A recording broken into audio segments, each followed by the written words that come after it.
This is log prompt. Firstly, we set the password. Press the configuration button here in the controller. While power on, we set the password. Please release the button, set the password, and press the set button again to save the password. Okay, now we set each password at 60.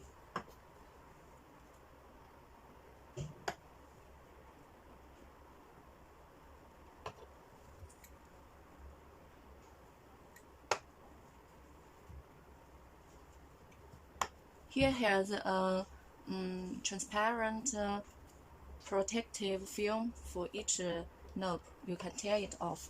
Okay, now we press it again to set Password saved successfully. Power on succeeded. Okay, now we turn the knobs in different positions, then power on it. Power on succeeded. As you can see, the EM now closed tightly. Now we test it. H60.